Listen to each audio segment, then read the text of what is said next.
안녕하세요 여러분. 세상 돌아보기입니다. 오늘은 2022년 11월 16일 수요일이네요. 자, 오늘은 정치논평 꼭지로 한 말씀 드리겠고, 제목에서 보신 것처럼 우리가 우크라이나에 미국을 통해서 미국에 판매하는 거죠. 155mm 탄, 즉 우리 뭐 천무, 죄송합니다. K9에 사용되는 탄이죠. 그것을 10만 발을 공급하기로 했다. 이런 미국발 기사가 떴어요. 이걸 보면은 상당히 문제가 좀 있다. 이 기사를 내용을 봤을 때. 그래서 뭐 복잡한 국제 문제를 어떻게 다 이해하겠습니까만은 한 개인이 좀 답답한 부분이 좀 있고, 왜 이런 일이 언론에 공개됐을까, 이런 부분에 대한 제 부족한 생각을 조금 말씀드려 보려고 합니다. 오늘은 자, 이것입니다. 제목이 10일 기사예요. 10일 기사인데 이게 보면 제목이 한국이 미국의 우크라이나 군에게 제공할 탄약을 좀 판매하기로 했다, 이런 내용이에요. 이게 이제 몇 주 분량의 탄약 정도 된다. 그래서 지금 우크라이나에서는 되게 포격전이 상당히 치열함으로 인해서 러시아도 탄약이 부족하고 우크라이나도 탄약이 부족한 상황이다. 뭐 이런 내용이에요. 한번 볼게요. 일단 주요 내용을 먼저 보면은 이제 주요 부분을 제가 이제 가져온 것이고, 그 밑에 그 내용을 제가 이제 정리한 겁니다. 여기 보면은 이제 155mm 10만 발 미국이 구매해서 우크라이나에 제공하기로 되어 있다. 이게 이걸 한 몇 주 분량이다. 그런데 자, 이것까지는 이해를 하더라도 그 밑에 내용부터는 이 기사가 대한민국 국민이 읽는다면 상당히 언짢은 그런 분위기로 돼 있어요. 그러면서 언급하는 것이, 우크라이나에 한국은 이때까지 치명적 무기, 이게 리틀 웨펀이라고 돼 있는데, 이런 무기를 제공을 안 하겠다고 그런 원칙을 천명해 왔고, 그런데 이번에 155mm 탄을 수출하는 것은 10만 발을 월스트리트저널이 어떻게 표현하고 있냐면은, 치명적 무기 제공을 우리는 안 하겠다라는 한국의 입장에 부합하며, 이렇게 이야기를 해요. 여러분 그게 부합한다고 생각하십니까? 155mm 탄을 상대방한테 살상할 수 있는 탄을 제공하는 것이, 그러면 폰은 치명적 무기고 탄은 치명적 무기가 아닙니까?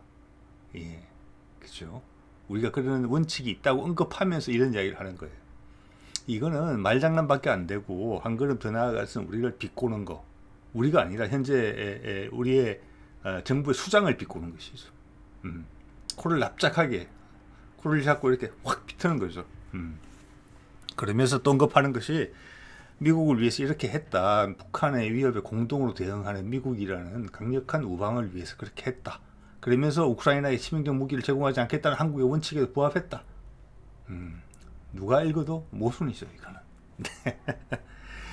이 뒤에 내용에도 나옵니다만은, 저 원칙에 부합하기 위해서 우리가 이때까지 우크라이나에 제공을 했던 것은, 국제적인 분위기에 우리가 이제 동의하면서 제공했던 것은 방탄복, 헬멧, 뭐 의약품, 이런 거였어요. 거기서 갑자기 155mm 탄 10만 발이다. 몇 주 동안 우크라이나 포병이 우리의 탄을 쓴다는데, 그 탄에 상대방은 상하는 사람이 많겠죠. 왜 이런 표현을 했을까? 그리고 이것을 왜 공개했을까? 일단 저는 공개 자체가 무조건 잘못됐다고 봅니다. 이거는 우리 정부가 아무 생각 없이 외교적 미숙함이라고 말할 수도 있고, 두 번째는 미국이 우리를 함부로 대한다는 거예요. 우리 윤석열 대통령을. 자, 그건 좀 이따 왜 제가 그렇게 생각하는지는 추가로도 말씀드리도록 하고요. 자, 그러면서 더 어떻게 약을 올린다고 할까, 더 궁지로 몬다고 할까, 우리 현 정부의 판단을, 그런 언급이 이어져요. 왜냐하면 굳이 이런 말 안 해도 되거든요. 이거는 상대방을 면박 주는 걸 넘어서 코를 납작하게 해주겠다, 꼼짝도 못하게 하겠다, 이런 표현으로밖에 안 보여요. 읽어볼게요. 대한민국 윤 대통령은 지난달, 우리는 우크라이나의 인권과 평화 유지 수단만을 제공하지 치명적 무기는 전혀 제공하지 않을 것이다. 러시아와 좋은 관계 유지를 원해. 이거를 굳이 부각을 시켰어요. 다운표까지 써가지고 인용표까지 써가지고 이거를 러시아 입장에서 이 말을 들으면은 뭐냐면은 거짓말쟁이다. 화가 난다. 이런 생각이 들지 않을 수가 없는 표현이에요. 이걸 읽는 미국 독자들 같은 경우 어떻게 생각하느냐. 한국 대통령 되게 웃기는 사람이네. 참 미국한테 도움을 주지만 고마움보다는 비웃음이 앞서는 그런 내용이에요. 이 세상 누구가 읽어도 탄 10만 말 팔아서 돈 벌었다는 거 외에는 나머지는 좋은 인상을 주는 게 하나도 없어요. 전부 다 마이너스예요. 이런 기사를 싣는 거예요. 예. 이거는 공개적으로 우리를 놀리는 거예요. 자기 필요한 거 가져가면서. 제가 봤을 때 우리 대한민국을 놀리는 게 아니라 현 정부의 수장을 놀리는 거예요. 지금 이렇게 언급하는 것은 그런 인상이 아주 강해요. 예. 엄청나게 비열한 써두섬을 지으면서 쓰는 그런 기사로 느껴지거든요. 예. 자, 그러면서 이제 이 기사가 이유로 제기하는 것은 한국에 대한 변명도 또 실어줘요. 그런데 이것도 변명이 또 아니에요, 보면. 참나. 이게 좀 긴데 내용을 축약해서 말씀을 드리면 여러분들 어디서 그런 기사 보셨을 거예요. 뭐 그때 러시아하고 북한 쪽이 뭐 두만강 7균과 다시 뭐 코로나 이후에 개통하면서 포탄 수출할 거다 이런 이야기가 나왔었죠. 그 이야기를 지금 미국이 하는 거예요. 즉 쉽게 이야기하면 미국의 정보기관이 확인을 했는데 러시아는 3국을 통해서 북한의 탄약을 제공받고 있다. 그럼 7교는 아니네요. 일단 3국을 통해서 받고 있다. 최근 더 보낸 게 확인됐다. 미국이 어떻게 보면 미국의 일방적인 주장이죠. 했을 수도 있고 안 했을 수도 있고 그래요. 근데 뭐냐 내용은 북한은 여기에 대해서 부인했다. 나중에 이게 초미의 쟁점이 된다면 확인을 해봐야 되게 마무리가 돼 있는 거예요. 그죠? 미국도 증거는 제기하기 어렵다 이런 게 이게 다 포함되어 있는 거예요 여기에. 그렇지만 의심이 간다. 당신도 그렇게 생각하지 않아? 이 정도가 할 수 있는 매너예요. 상대방을 구속으로 몰 때도. 그런데 이 이야기를 거꾸로 우리한테 적용해 보세요. 뭐라고 돼 있느냐? 그때 이제 러시아가 미국인 입장이죠. 증거가 확실해요. 미국의 대표적인 언론이 샀다고 보낸다고 이야기했잖아요. 이렇게. 그죠? 러시아가 곧 망할 것 같나요? 우크라이나 전을 통해서. 푸틴이 쫓겨날 것 같나요? 그런 거 아니거든요, 지금. 그러면 절대 이런 기사가 나서는 안 되는 거예요. 뭐 현재 정부에서 무슨 미국과의 어떤 코를 꿰어져 가지고 그런 입장에 부득이하게 처해져서 탄약을 이때까지 입장을 번복해서 공개적으로 말했던 입장을 번복해서 탄약을 제공해야 되는 입장에 처했더라도 아주 비밀리에 해야 돼요. 아주 비밀리. 그리고 미국은 그 혜택을 보는 입장에서 이런 기사를 내면 안 되는 거죠.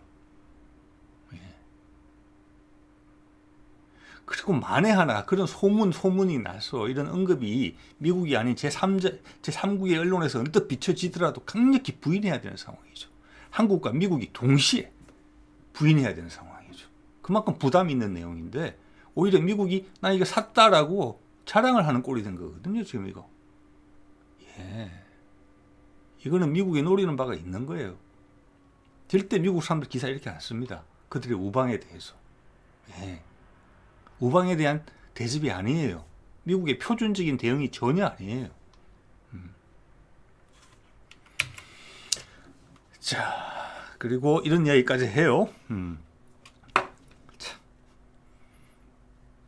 푸틴은 기사 일부분입니다. 지난달 한국이 우크라이나에 무기와 탄약을 보내면 한국과 러시아의 관계는 파괴될 것이라고 경고했다. 그리고 한국은 여태 방탄복, 헬멧, 의료품 등만 지원했다. 한 방 더 먹이는 거죠. 발걸어 넘어뜨려 놓고 다시 밟고 지나가는 형국이에요. 넘어진 사람을. 이 정도 제가 읽었을 때 이건 너무 많이 심하다. 이 언론의 보도가. 그리고 이게 월스트리트 저널의 특종 보도예요. 단독 보도고 여기에 관계된 미국 관계자의 이름을 밝히지 않고 내부 관계자가 이런 말을 했다라고 흘린 거예요. 이 정도면 흘린 거거든요. 네. 자, 이 정도 되면 과하다. 이 목적이 이런 기사가 공개적으로 낸 것은 특별한 목적이 있어서 그렇다. 이런 생각까지 하게 되는 거죠. 과연 그게 뭐냐. 그리고 이 지금 보이는 사진은 지난 11월 5일 날 한미 안보 회의를 했던 사진이에요. 미국에서 워싱턴에서 했죠. 네, 우리 국방장관하고 미국 오스틴 국방장관이에요. 이게 지금 오늘 소개해드리는 월스트리트 저널의 그 기사에 딸려 있는 사진이에요. 물론 키 차이도 있지만 상당히 고압적인 자세죠. 선생님의 꾸중을 듣는 학생 같은 느낌이잖아요.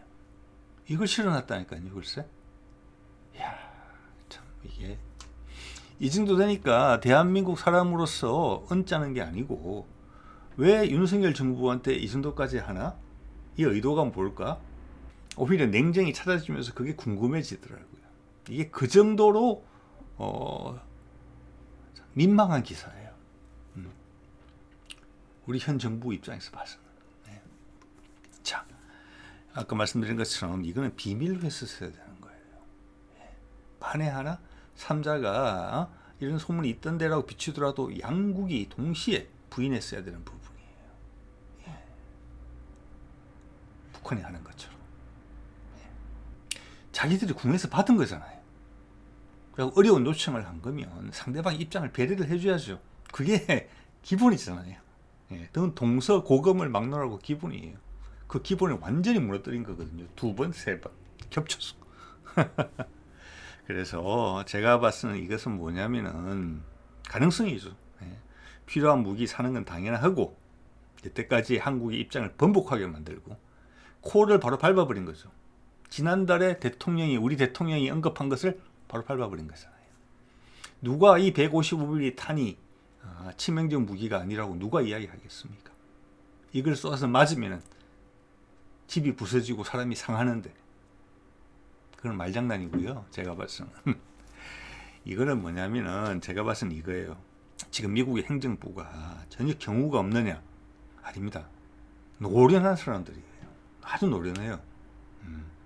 그리고 업무에 대한 집중도도 상당히 높아요. 제가 이거 많이 다루잖아요. 국방 논평이나 그런 걸 통해서 미국 기사 소개를 많이 드리는데 거기서 받는 느낌이 그런 거예요.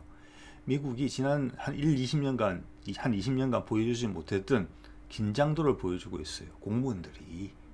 예. 자, 그러면 이거는 당연히 실수도 아니고 어떤 강력한 의도가 있다고 봐야 되는 거예요.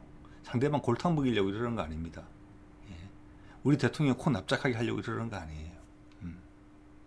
이거는 뭐냐, 구석으로 몰고 더 이상 어떤 것을 못하게 차단을 하는 거예요. 한반도권을 관리하는 데 있어서 한번 혼내주는 거예요. 앞으로 꼼짝하지 마. 그래도 실제로 테러를 차단하는 거예요. 러시아의 관계를 이렇게 망가뜨려 놓으면 중국과의 관계 개선도 쉽지 않아요. 한반도 문제를 해결하는 데 있어서. 예. 미국의 의도는 뭐냐면은 당신이 지금 대통령 하는 동안 앞으로 4년 남았는데 아무것도 하지 마.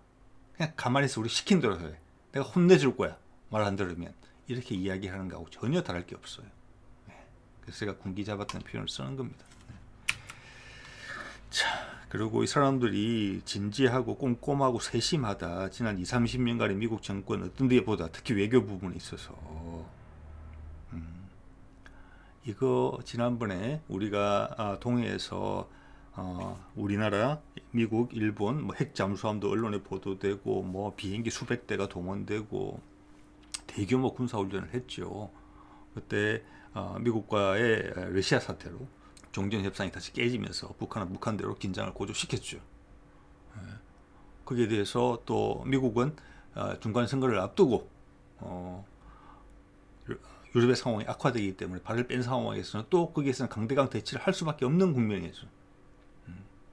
그리고 그 과정을 통해서 그런 어떤 공간을 통해서 남한의 정부가 다른 오판을 하지 못하게 그리고 거기에 뭐 미국이 엮인다를 넘어서서 아예 강력하게 한국이 오판을 하지 말라고, 불필요한 긴장을 고조시키지 말라고 수동적으로 이야기한 게 아니라 아주 강하게 이야기를 한 것이죠. 그거의 후속탄이에요, 이번 것은. 자, 그들이 그렇게 한다고 저희 생각을 하는 이유는 뭐냐면 그 한참 군사훈련을 동해에서 할 때 일본까지 끌어들여서 11월 2일이 그때예요. 주한 미 대사가 민주당 대표를 예방한 이런 모습을 보였어요. 예, 이거는 정치적인 부분에 있어서의 상대방에 대한 압박이죠, 현 정부에 대한. 그렇기 때문에 이번 탄약건은 미국 입장에서는 일거양득이다. 여러 가지를 우리한테 보여줬다. 예. 우리의 외교적인 손발을 계속 자른다. 아까도 말씀드렸지만 꼼짝하지 마. 가만히 있어. 그것은 그런 위협을 느낀다는 겁니다. 그래서 우리 취임 한 달도 안 돼서 새로운 대통령이 미국이 우리한테 국빈 방문, 한미 정상회담 우리 방한을 했죠. 그걸 받아주면서 그때 양산으로 내려가서 지난 대통령을 만나려고 했던 그거의 연장선상이에요. 오히려 살짝 악화된 느낌까지 있어요. 글쎄 무슨 일이 있었는지. 예. 자, 그러면 유럽의 전장 상황을 한번 살펴볼게요. 제가 봐서 가장 큰 문제는 러시아가 생각만큼 쉽게 풀리지가 않는다, 게임이. 이런 부분이 분명히 있고, 그렇다고 해서 우크라이나는 엄청나게 행복하겠지만 미국의 입장에서는 이걸 계속 지원해서 밀어붙여서 이 영토를 모두 회복하게 놔둘 수도 없는 입장이에요. 왜냐? 그럼 확전이 되니까. 그래서 최근에 이제 이슈가 됐던 게 이 네 개 주를 병합을 했죠. 러시아 입장에서는. 그 중에 헤르손주의 주도, 헤르손주의 제일 왼쪽에 있어요. 여기 사실은 강이 흐르고 있고, 저 경계선을 따라서 헤르손이라는 도시는 그 강의 왼쪽편에 있어요. 예. 거기를 우크라이나가 탈환했어요. 자, 이걸 러시아 입장에서 보면은 상당히 모멸감을 느끼는 그런 사안이에요. 러시아 국민들이 봤을 때 푸틴이 정치적 타격을 받을 수도 있어요. 그들이 병합했던 땅을 잃어버린 거잖아요. 최소한 저 전선은 지켜줬었어야 되는 건데. 이때 그 병합이 10월 말, 11월 초 요 기간에 있었어요. 예. 그때가 이제 미국의 해리스 부통령이 한국 방문하기 전이죠. 예. 그러면서 유럽의 전장이 다시 격화됐죠. 러시아와의 협상이 깨진 겁니다, 미국이. 그게 가장 핵심적인 사안이 이 네 개 주의 병합이었던 것 같아요. 예. 러시아는 이 정도를 받아내고 싶었겠죠. 그리고 미국이 우크라이나에 뭐 미사일 전진 배치하는 거, 추가에 다른 나토 신생 가입국에다가 미국의 이제 미사일들을 배치하는 것을 중단한다. 그 여러 가지 아이템이 있겠죠. 거기서 이게 미국이 절대 양보할 수 없었던 부분 중에 하나였던 것 같아요. 이 부분이 병합이라는 부분까지는. 그래서 이게 파토가 난 이유가 아닐까라고 좀 조심스럽게 짐작을 해보거든요. 그런데 그 중에 한 부분을 지금 잃었다는 거죠, 러시아가. 그래서 러시아는 이 부분에 대해서는 분명히 회복을 하려고 군사적인 액션을 취할 것이라고 저는 그렇게 생각을 합니다. 예. 왜냐, 이걸 잃으면 러시아의 패배예요, 결과적으로는. 예. 러시아의 성공이었잖아요. 성공했다가 패배가 된 거니까 이거는 되치기를 당하는 상황밖에 안 돼요. 푸틴 입장에서는, 그리고 러시아 입장에서는 용납할 수 없는 사안이에요, 지금 이것은. 다시 회복하려는 반격이 뒤따를 것이라고는 추정이 됩니다. 예. 자, 그래서 일부에서는 이거는 이제 우크라이나 언론에서 보도된 내용이에요. 그래서 지금 헤르손 퇴각이 러시아 입장에서 참 모멸스러운 일인데, 그 과정에서 이제 푸틴이 당연히 그 말을 언급하지는 않겠죠. 그거는 밑에 있는 장군들이 이제 하는 것인데, 거기서 푸틴의 모습이 보이지 않는다 라는 것을 이유로 들어서 헤르손 퇴각이 푸틴을 배제한 군부의 결정인가, 요약해서 정리하면 그렇게 이야기를 하는 거예요. 짧게 정리를 하면 이거는 우크라이나 입장에서 이렇게 이야기할 수 있어요. 자, 여기서 패배됨으로 해서 푸틴이 실각하나, 내부에 큰 분란이 일어나나, 이거는 제가 보기에는 뭐 그럴 가능성이 없다고 할 수는 없지만, 제가 보기에는 그건 우크라이나의 기대가 좀 많이 포함된 것이다, 이렇게 좀 봐지고, 그가 오히려 사라진 것이 우크라이나는 오히려 걱정을 해야 된다. 뭔가 단단히 마음을 먹고 올 것이기 때문에 이렇게 생각할 수 있어요. 그 가능성이 저는 조금 더 높다고 봅니다만은, 자, 그 와중에 미국 같은 경우는 이제 더 몰아붙이고 있죠. 지금 우크라이나가 외상의 선전을 벌이는 것은 미국의 지원이 있기 때문에 그렇죠. 예. 거기서 이제 이 온라인 기사예요.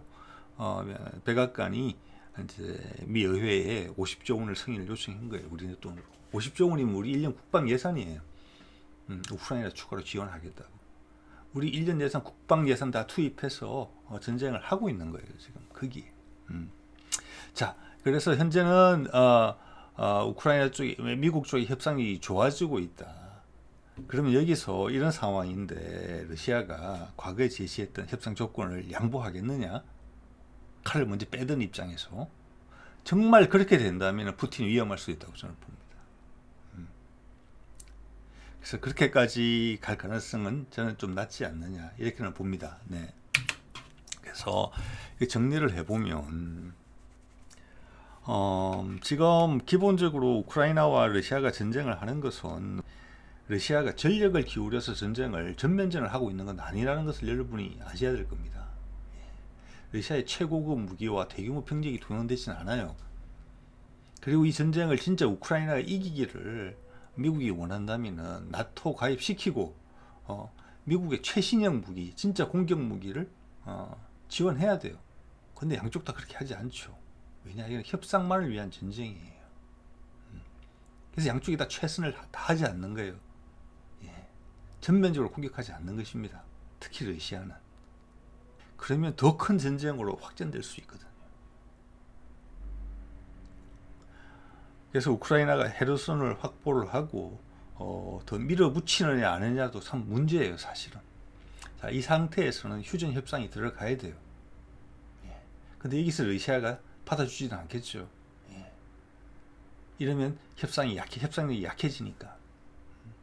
그래서 어떤 반전이 있을 것이라고 저는 보긴 봅니다만은.